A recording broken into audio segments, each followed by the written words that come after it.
Our next speaker has a very special story to tell about survival.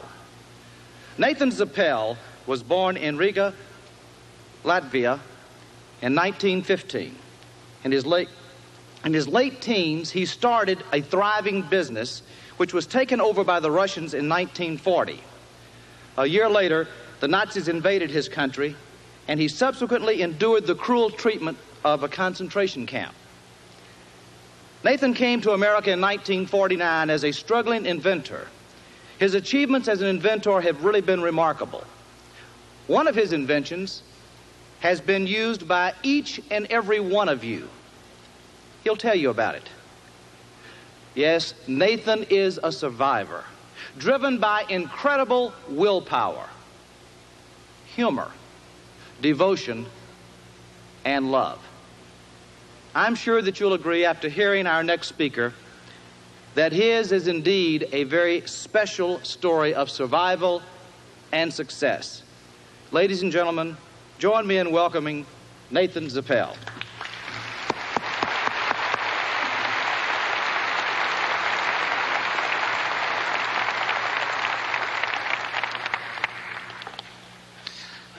After following Mr. Calvin, one thing came to my mind, that apparently speakers come in different sizes.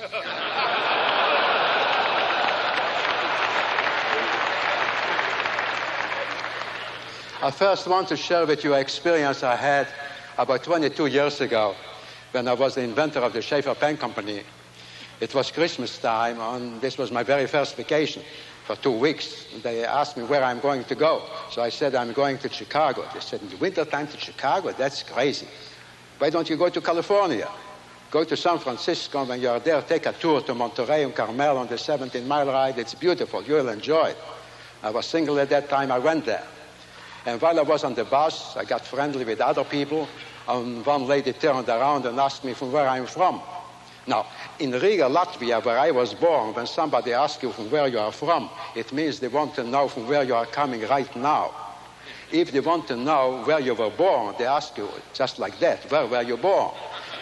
So when she asked me from where I'm from, I said, oh, I'm from Iowa. From Iowa, she said. She couldn't believe it. And then she turned to her husband and said, I didn't know they talk like this in Iowa.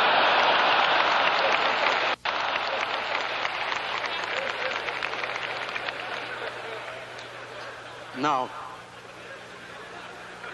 the spirit of commitment and love has a very special meaning to me, because without it, I wouldn't been here. I would have been dead and died many times before. And love, I haven't seen for a long time, for 4 years, from others. I have seen hate. Hate in a way that history has never seen before.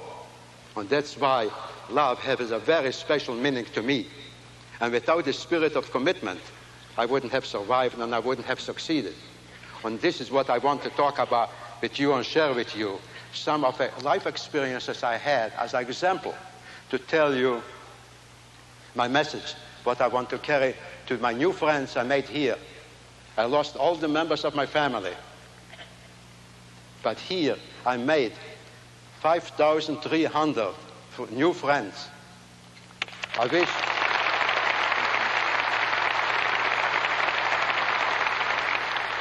Thank you. I wish I could hug you all, because this is an enormous experience for me. I am not in the insurance business. I'm an inventor. And a lot of people may ask, so why am I here? Inventing pens and insurance, or selling insurance is not the same thing. It is the same thing. Because it is salesmanship. And one of the hardest things in the world to sell, and especially in America, is inventions. And I'll come to it later, more in detail. And the most important person, the first person you have to sell your invention, I guess you will guess who it is. It's you. And you can only sell to others once you have sold it to yourself. And once you have sold it to yourself, you have no problem selling it to others. That's what I learned the hard way. So now coming to my talk. I'll start at age 17 in Riga, Latvia. Latvia is a small country of 2 million people, Northern Europe, near Finland. And the recession came there. And my parents lost everything they had. When I realized I cannot share the meager bread that he has with me. So I went to look for a job. And I thought, since I'm good in electromechanical things, I'll get a job just like that. So I walked from shop to shop. And I said, I'll work for very little. And they said, don't you know what's going on here? We have a recession. We have no jobs for ourselves. There is no way. So I said, how about no money at all? Just food, just once a day. A little piece of bread with something, and I'll be satisfied. And I'll be working for 10 hours a day, every day. They said, we are glad we have enough food for ourselves. What are you talking about? So there is no way. It's a very terrible feeling when nobody wants you, not even for nothing. So I walked in the streets aimlessly, didn't know what to do with myself. Even the thought of suicide came to my mind. I can go home and cry. What can I do? I looked in some hardware store windows just to kill time. And there I saw a sign. Just arrived from Germany, the latest and the best, a new kind of a doorknob for furniture, because furniture was a big industry in Latvia. And it cost 12 lats apiece. A lat is the American currency. A lat was worth 20 cents in American money. 12 lats. I could live for 10 days like a king for 12 lats. And here, just for one doorknob, 12 lats. So I'm walking away from that window, and then I want to tell you, we are more than just one personality. We are more than two. We are really at least three, all the time. The strong you, the weak you, and the guy in the middle who has to decide who is right and who is wrong.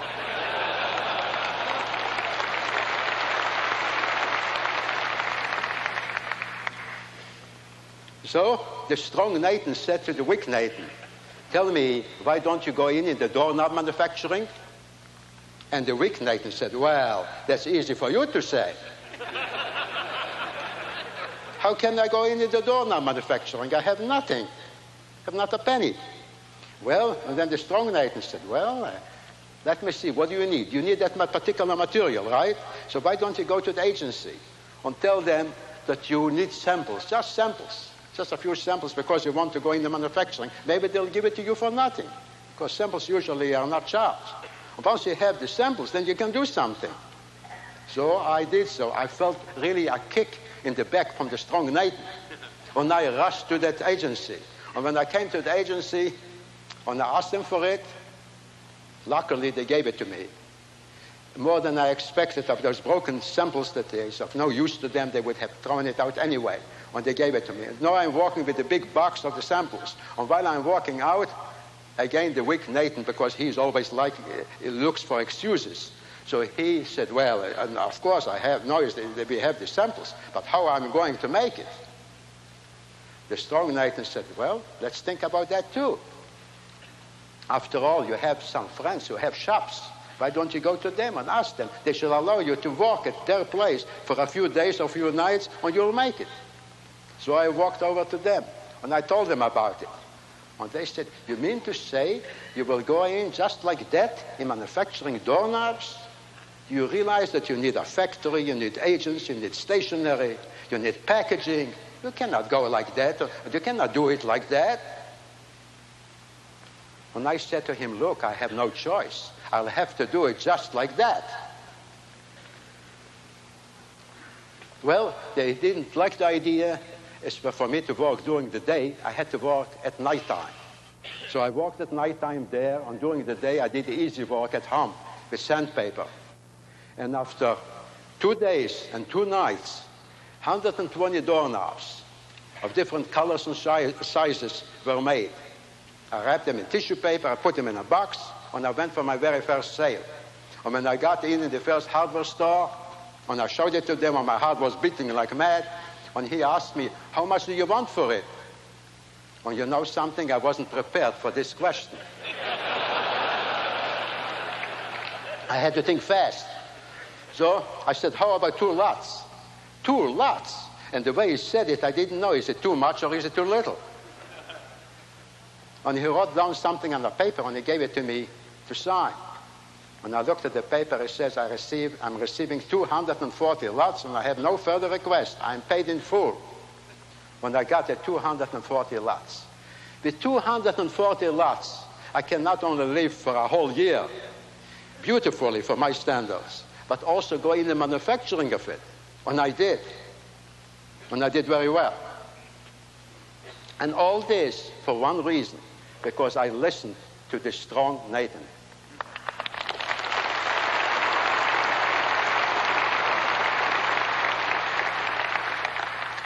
And the strong Nathan helped me in many other ways later, as you will notice. Then the Russians came in. The Russians occupied Latvia in 1940. And all ex-owners of factories were sent to Siberia. They gave them 10 minutes time to take the belongings, and the whole family went. And of course, in panic, they took the wrong things with them. I was witnessing this kind of experiences. Then came my turn. They came to my factory. They told me to go out. We are going to have a meeting with your workers. And if one of them says one bad word, I am going to Siberia. And most of them died there in a very slow death. And here I'm standing outside. Every minute seems like forever. And finally he came out after an hour and a half. He came over and he said to me, let's shake hands. I didn't know what it means. Let's shake hands because you are going to be now the manager of this place. Your workers said they will not be able to do it without you. It's very important. I learned to be nice to everybody, even to those who are working under you.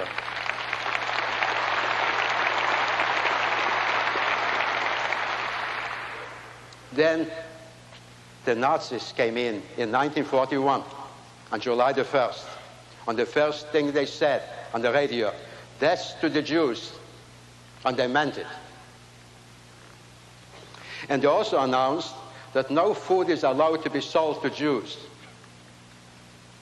But they needed our labor, of the young ones at least. So they announced later that it will be given out food in certain places twice a week for the Jews who have special cards. And since I was working, so I got such a card. And I had to, in order to get the food, walk in the gutter, only in the gutter. And I had, in order to be recognized, I had a big Jewish star, a David star, a yellow one on my left side in the front, and a one on the back. And I'm walking in the gutter. And I knew that it is encouraged by the government to beat up the Jew that is working for the food, to spit in his face or throw rocks on him. And if one beats him up, he's considered a hero. With that knowledge, I am walking in the gutter. And while I am walking, I noticed on one corner there is a big commotion. A large crowd of people and a policeman. And I can't help it, I have to pass that section. When I'm getting closer, they noticed me. And they gave me a sign, come over. And when I came over, they said, you dirty dog, you know that you're supposed to walk in the gutter, and you did not. I'm going to split your skull. I won't waste a bullet on you. You're not worth that. And the policeman is turning around his pistol to split my skull with the butt of the pistol. What do you do in a case like this? He's standing over me. Ask for mercy would be ridiculous. They would have laughed. Running away, he would have torn me to pieces. I would have died in a slow death. What do you do in a case like this? You got to think. You got to think fast. And fast is not fast enough. And a strange thing happens. We know very little of the working of the mind. a very strange thing happens. For me, time stood still. I had all the time to decide what to do. When I decided there is a way. There is a way. There is one way. And if I will do it right, I may save my life. Even now. What could I do? I realized one thing. If I will look in his eyes, without taking them off, not even for a thousandth or a millionth of a second, but completely locking my eyes in his eyes, he will not be able to do it.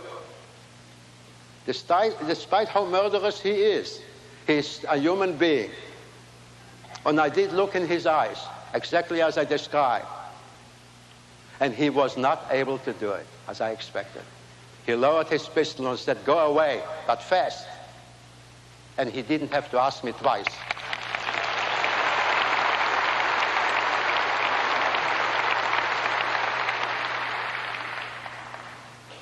And then, later,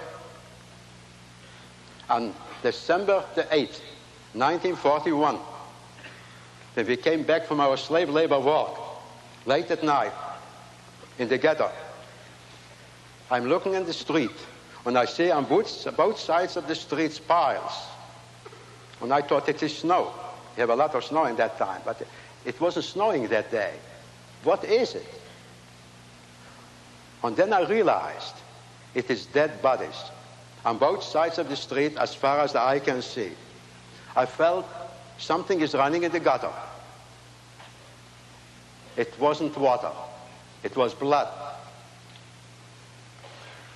Among them were my parents, all the members of my family, my fiancée, whom I was supposed to get married 2 weeks later, were scheduled. And many of all my dear ones, of my schoolmates, of my working friends, and so on. In one day, I lost them all.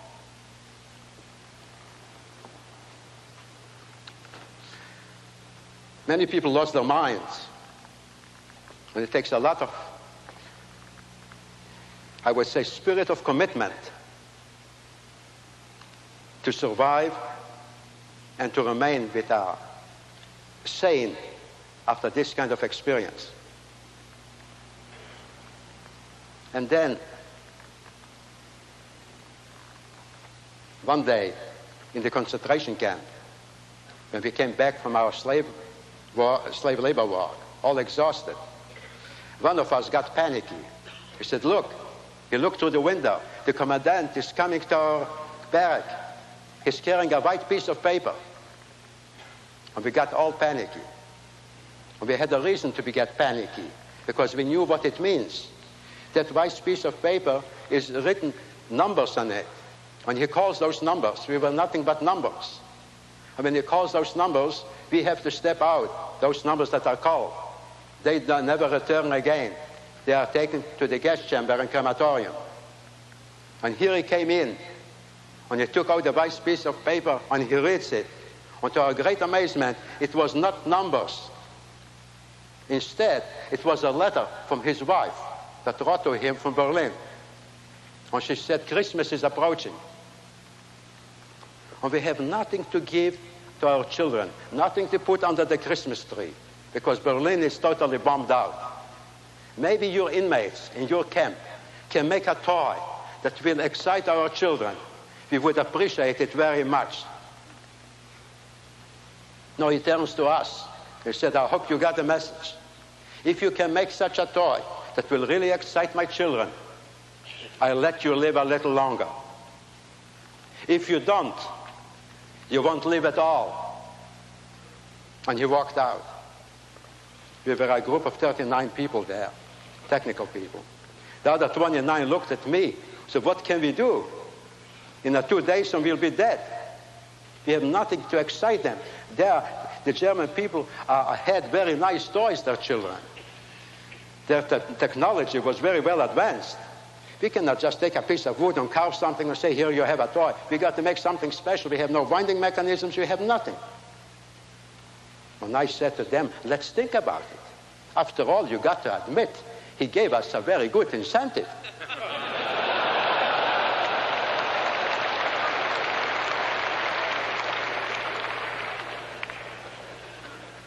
So what can we do? I was thinking. We were all thinking. And again, a day and a night went by. And we were still thinking when nothing is coming up. When I'm in no mood to eat even the little meager bread that they gave us to live on 24 hours a day. What's the use of eating? We feel dying anyway. And then, again, it is amazing what the mind can do for you if you really make an effort. Especially when it's a matter of life and death. When life itself is in stake. When I jumped from my seat, when I said, fellows, let's get busy. We are going to make the toy. The toy? With what? How? I said, well, one thing we have a hand drill that you turn by hand. Let's mount it on a bench, horizontally, and let's have a support for it, for a tool bit. Once we do this, it really resembles a wood turning lathe. But they said, yeah, that's very nice, but how fast can one turn? But if we don't have a motor, how fast can we turn it? I said, well, we have 29 people who can help us. They will stand in line. Each of us will turn a half a minute or whatever he can. And right away, the next guy will take over. And the first guy goes in the back to rest till it comes his turn again. And so we did. And the toy was ready in about 48 hours. When the toy was ready, we told the guards to notify the commandant.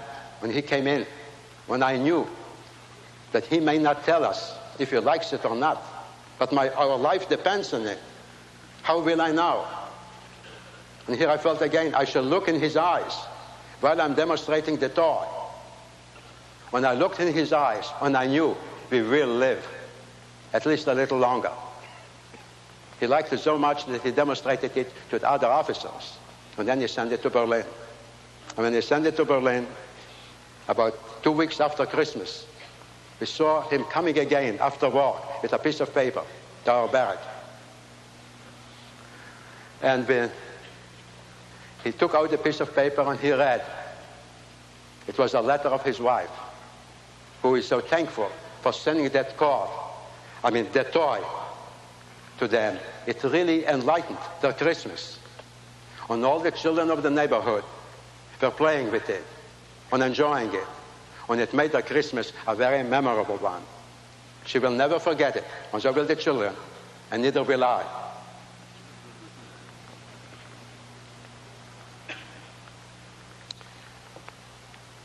And then, when I was liberated by the Russians on May the 8th, 1948, in a small town near Magdeburg. And the Russians asked me, tell me, they said, after all what they did to you, with all the horror and killing all the members of your family, have you taken revenge? How many did you kill? And I said, killing again? I thought we're over with it. Yes, I do look for a certain German. Oh, good. Describe it to us. What's his name? Hauptmann Sebald. Hauptmann is the equivalent of a captain, I assume. And I described his height, his size, and so on. Okay, we'll take care of him, don't worry. He'll get shot in the minute we catch him. I said, fellows, you don't understand. I'm looking for this man, because if you can find it, I'll treat him like my father. Like your father? A German? Are you out of your mind? I said, yes, I'll treat him like my father. I love him. Because he saved my life 3 times by risking his own life. Credit has to be given, but credit is due.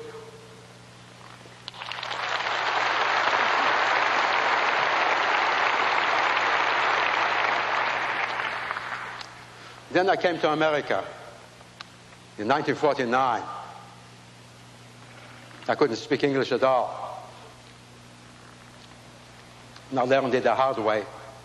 Time is too short to go in all the tribulations I had because of that. But I'm an inventor. I came to sell my inventions. I'm writing instruments, a new kind of fountain pens. And some of my friends asked me, tell me, what are you doing here for a living?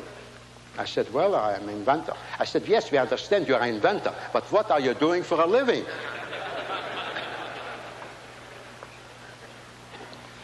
And I explained to him, and they said, you know, you have a lot of chutzpah.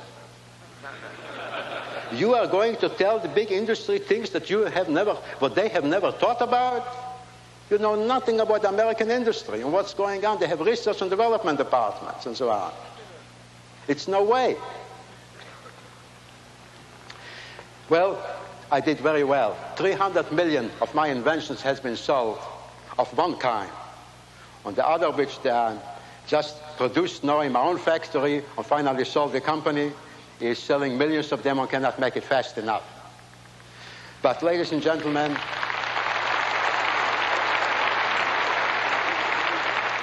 my time is running short, so I want us to finish with the experience I had.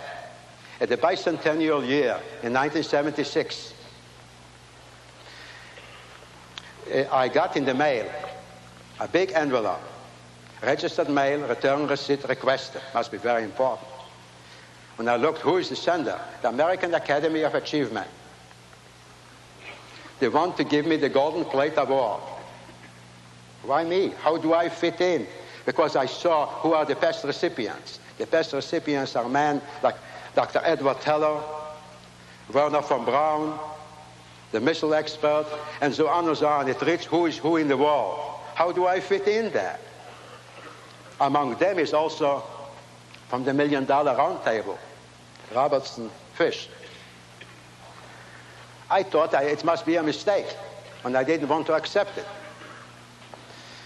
I spoke with my banker and asked, have you ever heard of the American Academy of Achievement? He said, of course.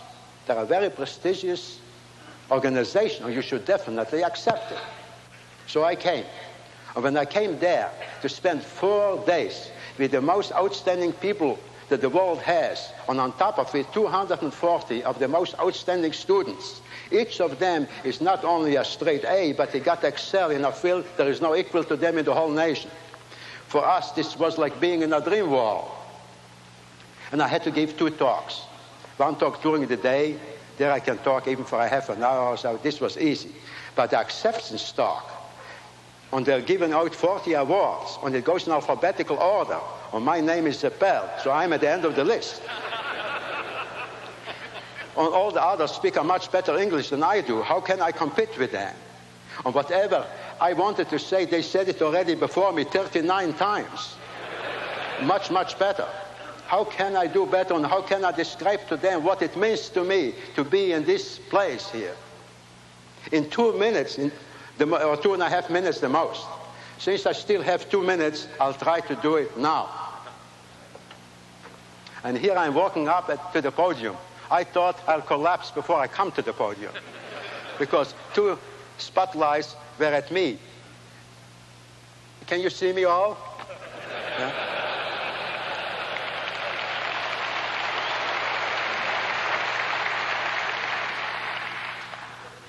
And what I told them in those 2 minutes is the way it was. Exactly the way it was. 45 lashes.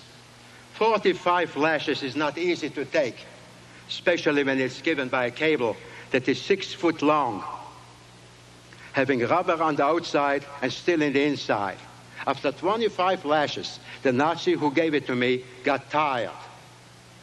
So he gave it to his colleagues to continue. Another slave also got 45 lashes. He died right there.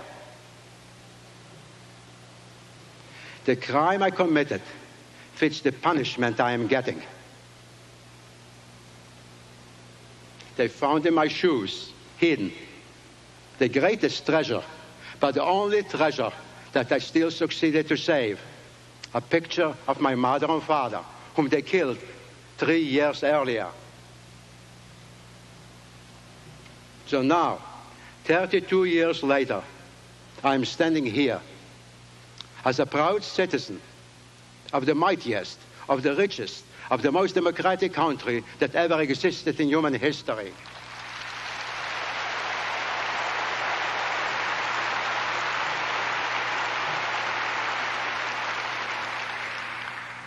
So who says that miracles don't happen anymore?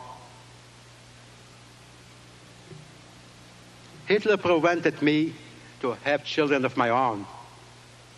So to be with you, 240 of the young, of the best that this nation can produce, is an indescribable joy for my wife and myself.